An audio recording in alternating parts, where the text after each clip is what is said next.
Friends, Karnataka ಸರ್ಕಾರದ ಅಲ್ಪಸಂಖ್ಯಾತರ ನಿರ್ದೇಶನಾಲಯದ ವತಿಯಿಂದ 2026-27ನೇ ಸಾಲಿನ ಇಂಡಿಯನ್ ಓವರ್ಸೀಸ್ ಸ್ಕಾಲರ್ಶಿಪ್ಗಳಿಗೆ ವಿದ್ಯಾರ್ಥಿಗಳಿಗೆ 2026-27ನೇ ಸಾಲಿಗೆ ಅರ್ಜಿಯನ್ನು ಕಾಲ್ ಮಾಡಿದರೆ ಸ್ನೇಹಿತರೆ. ಸೊ ನೀವು ಯಾರಾದರೂ ಅಲ್ಪಸಂಖ್ಯಾತ ವರ್ಗಕ್ಕೆ ಸೇರಿದಂಥ ಅಭ್ಯರ್ಥಿಗಳಾಗಿದ್ದರೆ ಅಥವಾ ವಿದ್ಯಾರ್ಥಿಗಳಾಗಿ ನೀವು ಈ ಒಂದು ಸ್ಟಡಿನ ಮಾಡ್ತಾ ಇದ್ರೆ ನೀವು ಈ ಒಂದು ಓವರ್ಸೀಸ್ ಸ್ಕಾಲರ್ಶಿಪ್ಗೆ ಅಪ್ಲೈ ಮಾಡೋದಕ್ಕೆ ಎಲಿಜಿಬಿಲಿಟಿ ಇರ್ತೀರಾ. ಸೊ ಬನ್ನಿ ಸ್ನೇಹಿತರೆ, ಇವತ್ತಿನ ವಿಡಿಯೋದಲ್ಲಿ ಈ ಅಲ್ಪಸಂಖ್ಯಾತರ ನಿರ್ದೇಶನಾಲಯದ ವತಿಯಿಂದ ಕಾಲ್ ಮಾಡಿರುವಂತಹ ನ್ಯಾಷನಲ್ ಓವರ್ಸೀಸ್ ಫೆಲೋಶಿಪ್ಗೆ ಸಂಬಂಧಪಟ್ಟಂತೆ ಕಂಪ್ಲೀಟ್ ಇನ್ಫಾರ್ಮೇಷನ್ನ ಇವತ್ತಿನ ವಿಡಿಯೋದಲ್ಲಿ ತಿಳ್ಕೊಳ್ಳೋಣ.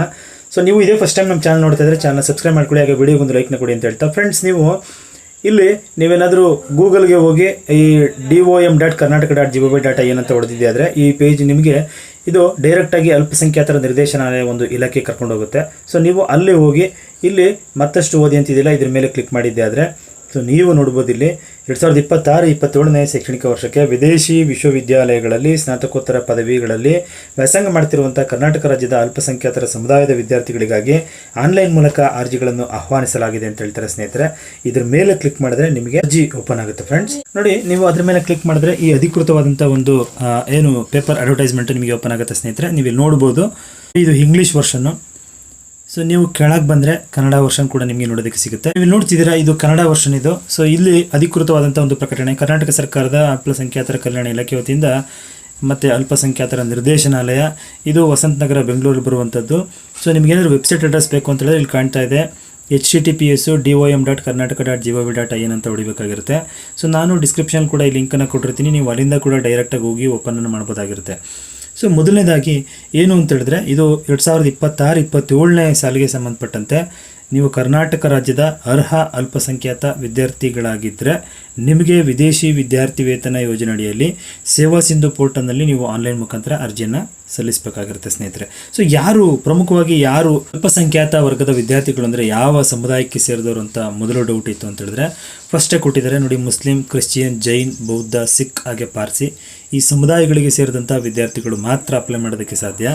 ಸೊ ಇಲ್ಲಿ ಹೇಳ್ತಾರೆ, ಸೊ ಇಲ್ಲಿ ಇವುಗಳನ್ನು ನೀವು ಆನ್ಲೈನ್ ಮುಖಾಂತರನೇ ಅಪ್ಲೈನ ಮಾಡಬೇಕಾಗಿರುತ್ತೆ. ಸೊ ಅರ್ಜಿಯನ್ನು ಸಲ್ಲಿಸೋದಕ್ಕೆ ಪ್ರಾರಂಭಿಕ ದಿನಾಂಕ ಬಂದು ಆ್ಯಕ್ಚುಲಿ ಜುಲೈ 22ರಲ್ಲಿ ಇದು ಓಪನ್ ಆಗಿರುವಂಥದ್ದು. ಅರ್ಜಿಯನ್ನು ಸಲ್ಲಿಸೋದಕ್ಕೆ ಇದೇ ಅಕ್ಟೋಬರ್ 31ನೇ ತಾರೀಕುವರೆಗೂ ನಿಮಗೆ ಅವಕಾಶವನ್ನು ಕೊಟ್ಟಿದ್ದಾರೆ ಸ್ನೇಹಿತರೆ.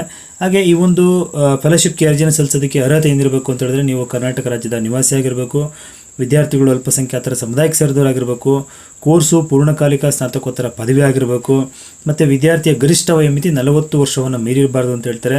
ಹಾಗೆ ಈ ವಿದ್ಯಾರ್ಥಿಯ ಕುಟುಂಬದ ವಾರ್ಷಿಕ ಆದಾಯ 16 ಲಕ್ಷಗಳನ್ನು ಮೀರಿರಬಾರ್ದು ಅಂತ ಹೇಳ್ತಾರೆ. ಮತ್ತು ವಿದ್ಯಾರ್ಥಿ ವ್ಯಾಸಂಗ ಮಾಡ್ತಿರ್ತಕ್ಕಂಥ ವಿದೇಶಿ ವಿಶ್ವವಿದ್ಯಾಲಯ QS ಟಾಪ್ 500 ಯೂನಿವರ್ಸಿಟಿ ರ್ಯಾಂಕಿಂಗ್ ಪಟ್ಟಿಯಲ್ಲಿ ಅವು ಇರಬೇಕು ಅಂತ ಹೇಳ್ತಾರೆ. ಮತ್ತು ಸ್ನಾತಕೋತ್ತರ ವೈದ್ಯಕೀಯ ಹಾಗೂ ಕಾನೂನು ಪದವಿ ಕೋರ್ಸ್ಗಳಿಗೆ ಮಾತ್ರ QS top 100 subject wise ranking ಸಹ ಪರಿಗಣಿಸಲಾಗುತ್ತೆ ಅಂತ ಹೇಳ್ತಾರೆ. ಹಾಗೆ ವಿದ್ಯಾರ್ಥಿ ವೇತನ ಪಡೆಯಲು NPCI ಆಕ್ಟಿವ್ ಸ್ಟೇಟಸ್ ಮತ್ತು ಬ್ಯಾಂಕ್ ನೋಂದಾಯಿತ ಆಧಾರ ಜೋಡಣೆಯನ್ನು ಮಾಡೋದು ಕಡ್ಡಾಯ ಆಗಿರುತ್ತೆ. ವಿದೇಶಿ ವಿದ್ಯಾರ್ಥಿ ವೇತನ ಯೋಜನೆಯ ಪ್ರಕ್ರಿಯೆಯು ಸರ್ಕಾರದ ಆದೇಶದಲ್ಲಿನ ಇತರ ಷರತ್ತುಗಳಿಗೆ ಒಳಪಟ್ಟಿರುತ್ತೆ ಅಂತ ಹೇಳ್ತಾರೆ. ಹಾಗೆ ಸರ್ಕಾರದಿಂದ ಕಾಲಕಾಲಕ್ಕೆ ಹೊರಡಿಸಲಾಗುವಂಥ ಆದೇಶ ಮತ್ತು ಷರತ್ತುಗಳಿಗೆ ಈ ಒಂದು ಮಾರ್ಪಾಡುಗಳನ್ನು ಮಾಡುವಂಥ ಅಧಿಕಾರ ಸರ್ಕಾರಕ್ಕೆ ಇರುತ್ತೆ ಅಂತ ಹೇಳ್ತಾರೆ. ಸೊ ಒಂದಷ್ಟು ಅರ್ಜಿದಾರರಿಗೆ ಸೂಚನೆಯನ್ನು ಕೊಟ್ಟಿದ್ದಾರೆ. ಆಸಕ್ತ ವಿದ್ಯಾರ್ಥಿಗಳು ನೀವು ಸೇವಾ ಸಿಂಧು ಪೋರ್ಟಲ್ಗೆ ಹೋಗಿ ಅಲ್ಲಿಂದ ಅರ್ಜಿಯನ್ನು ಸಲ್ಲಿಸಬೇಕಾಗಿರುತ್ತೆ. ಸೊ ಆನ್ಲೈನ್ನಲ್ಲಿ ಅರ್ಜಿಯನ್ನು ಸಲ್ಲಿಸಿದ ಒಂದು ಪ್ರತಿಯನ್ನು ಮತ್ತು ಅಗತ್ಯ ದಾಖಲೆಗಳೊಂದಿಗೆ ಅಲ್ಪಸಂಖ್ಯಾತರ ನಿರ್ದೇಶನಾಲಯ ನಂಬರ್ 16C ಮೌಲಾನಾ ಅಬುಲ್ ಕಲಾಂ ಆಜಾದ್ ಭವನ, ಮಿಲ್ಲರ್ ಟ್ಯಾಂಕ್, ಬೇಡ್ ರಸ್ತೆ, ವಸಂತನಗರ, ಬೆಂಗಳೂರು 560052 ಇಲ್ಲಿಗೆ ನಿಗದಿಪಡಿಸಿದ ದಿನಾಂಕದಂದು ಸಲ್ಲಿಸೋದು ಕಡ್ಡಾಯ ಆಗಿರುತ್ತೆ. ಹಾರ್ಡ್ ಕಾಪಿಯನ್ನು ಸಲ್ಲಿಸುವ ದಿನಾಂಕವನ್ನು ತದನಂತರ ಇಮೇಲ್ ಮೂಲಕ ತಿಳಿಸಲಾಗ್ತೀವಿ ಅಂತ ಹೇಳ್ತಾರೆ. ಆನ್ಲೈನ್ ಅರ್ಜಿಯನ್ನು ಭರ್ತಿ ಮಾಡುವ ವಿಧಾನ ಹಾಗೂ ಹೆಚ್ಚಿನ ಮಾಹಿತಿಗೆ ನೀವು ಈ ಒಂದು ವೆಬ್ಸೈಟ್ಗೆ ಹೋದರೆ ಅಲ್ಲಿ ಒಂದು ಭರ್ತಿ ಮಾಡುವಂಥ ವಿಧಾನಗಳನ್ನು ಕೊಟ್ಟಿದ್ದಾರೆ, ನೀವು ಅಲ್ಲಿ ಹೋಗಿ ನೋಡ್ಕೊಳ್ಳಿ ಅಂತ ಹೇಳ್ತಾ ಸ್ನೇಹಿತರೆ. ಸೊ ಫ್ರೆಂಡ್ಸ್ ನೋಡಿದ್ರಲ್ಲ, ಸೊ ಇದು ಕರ್ನಾಟಕ ಸರ್ಕಾರದ ಒಂದು ಡೈರೆಕ್ಟರೇಟ್ ಆಫ್ ಮೈನಾರಿಟೀಸಿಂದ ಕಾಲ್ ಮಾಡಿರುವಂತಹ ನ್ಯಾಷನಲ್ ಓವರ್ಸೀಸ್ ಸ್ಕಾಲರ್ಶಿಪ್ಗೆ ಸಂಬಂಧಪಟ್ಟಂಥ ಕಂಪ್ಲೀಟ್ ಇನ್ಫಾರ್ಮೇಷನ್ ಆಯಿತು ಸ್ನೇಹಿತರೆ. ಮಾಹಿತಿ ಉಪಯುಕ್ತವಾಗಿದ್ದರೆ ವಿಡಿಯೋಗೊಂದು ಲೈಕ್ನ ಕೊಟ್ಟು ಫ್ರೆಂಡ್ಸ್ ಮತ್ತು ಫ್ಯಾಮಿಲಿಗೆ ಶೇರ್ ಮಾಡಿ. ಸ್ನೇಹಿತರೆ ಏನಾದರೂ ಡೌಟ್ ಇದ್ದರೆ ಕಮೆಂಟನ್ನು ಮಾಡಿ, ಅದಕ್ಕೆ ನಾನು ಆನ್ಸರ್ನ ಮಾಡ್ತೀನಿ ಅಂತ ಹೇಳ್ತಾ ಈ ವಿಡಿಯೋದಲ್ಲಿ ಈ ಒಂದು ವಿದ್ಯಾರ್ಥಿ ವೇತನಕ್ಕೆ ನೀವು ಯಾವ ರೀತಿ ಆನ್ಲೈನಲ್ಲಿ ಅರ್ಜಿ ಸಲ್ಲಿಸಬೇಕು ಅನ್ನೋದಕ್ಕೆ ಸಂಬಂಧಪಟ್ಟಂಥ ಒಂದು ವಿಡಿಯೋವನ್ನು ಮಾಡ್ತೀನಿ ಸ್ನೇಹಿತರೆ.